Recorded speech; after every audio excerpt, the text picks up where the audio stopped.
Assalamualaikum warahmatullahi wabarakatuh. Selamat pagi, Om Swastiastu, Namo Buddhaya, salam kebajikan, salam sejahtera bagi kita semua. Perkenalkan, nama saya Saila Salsabila, perwakilan dari SMA Darul Ulum 1 Unggulan BB Teknologi Jombang. Menanggapi mosi di negara-negara dengan tingkat korupsi tinggi, seleksi penerimaan mahasiswa baru hanya didasarkan pada indeks integritas sekolah dan indeks kejujuran siswa. Dewan juri yang terhormat dan para hadirin yang berbahagia, di sini saya memiliki 3 pokok argumen, yakni mengapa hal ini akan efektif, dan juga bagaimana hal ini akan efektif, dan yang ketiga, apa saja hal kebaikan yang akan diberikan ke depannya. Baik, memasuki argumen pertama saya, mengapa hal ini akan efektif.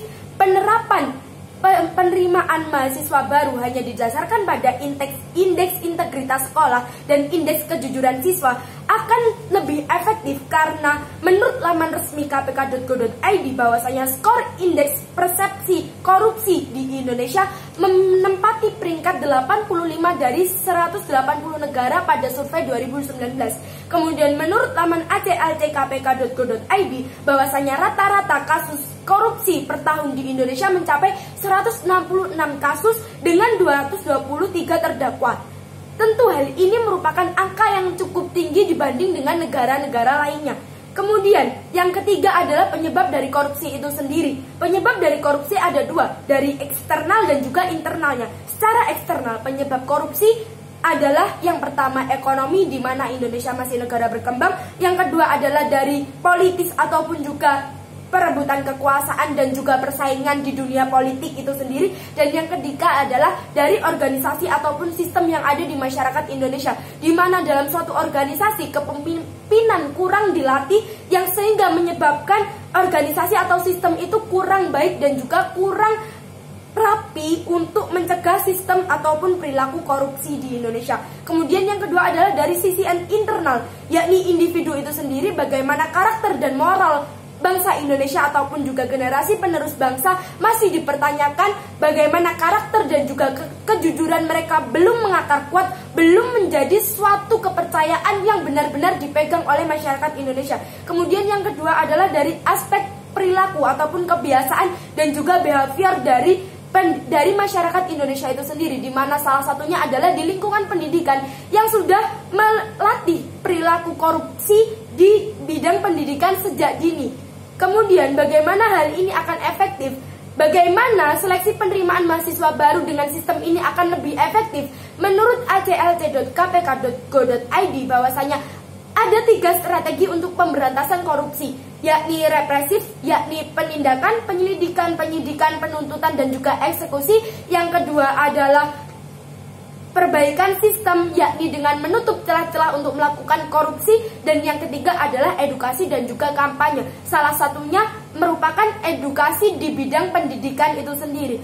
Kemudian saya akan mengelaborasikan pendapat pertama saya mengenai penyebab korupsi secara internal, yakni individu dan juga aspek behavior itu sendiri, dengan pendapat saya yang kedua mengenai strategi pemberantasan, yakni prinsip edukasi di masyarakat itu sendiri. Bagaimana pendidikan menjadi salah satu kunci ataupun jalan untuk memberantas penyebab korupsi dari segi internal itu sendiri. Dan kemudian mengapa harus pendidikan di bidang mahasiswa? Karena pada tahap ini seseorang ataupun seorang individu akan mulai melakukan multiperan dan mulai memegang jabatan-jabatan penting dalam skala besar. Tentu ketika mereka tidak terlatih sejak dini untuk tidak memiliki perilaku koruptif, maka mereka akan terus kebiasaan ataupun membiasakan perilaku-perilaku tersebut, sehingga korupsi-korupsi kecil dianggap sesuatu yang wajar. Akan saya berikan contoh beberapa tindakan mahasiswa yang mencerminkan perilaku koruptif. Yang pertama adalah titip absen. Seperti yang kita ketahui, seringkali mahasiswa menitipkan absen kehadiran kepada temannya, dan juga hal ini akan melatih perilaku seenaknya sendiri dan menempuh jalan apapun untuk sesuatu yang ia inginkan. Kemudian yang kedua adalah plagiarisme pendidikan, di mana para mahasiswa seringkali menyalin tugas asal-asalan tanpa memperhatikan hak cipta pemiliknya. Kemudian yang ketiga adalah penjiplakan dan percontekan, di mana hal ini akan melatih mahasiswa untuk berkolaborasi dan bekerja sama untuk sesuatu yang tidak bisa dibenarkan sebenarnya. Kemudian yang keempat adalah korupsi waktu, di mana hal ini seringkali terjadi di organisasi-organisasi kemahasiswaan ataupun juga di kelas mahasiswa itu sendiri, di mana mahasiswa seringkali tidak tepat waktu. Tentu hal ini akan merugikan diri sendiri dan juga orang lain karena penggunaan waktu tidak sesuai dengan yang direncanakan. Dan kemudian menurut Menko Polhukam saat ini, Pak Mahfud MD menyatakan bahwasanya kampus harus bersikap cerdas untuk menindak plagiarisme di perguruan tinggi. Ketika kampus membiarkan tindak plagiarisme, maka sama dengan mencetak bibit koruptor di Indonesia. Karena korupsi besar diawali dengan korupsi-korupsi kecil. Kemudian saya akan menjelaskan pendapat ketiga saya, mengapa hal ini akan membawa lebih banyak kebaikan ke depannya.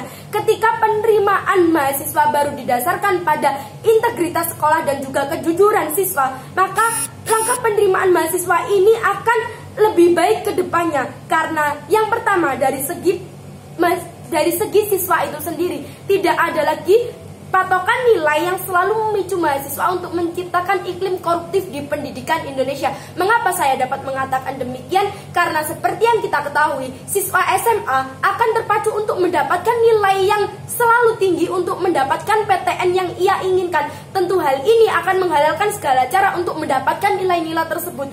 Kemudian hal ini akan juga menciptakan perilaku-perilaku koruptif yang tidak seharusnya ada di dunia pendidikan kita saat ini.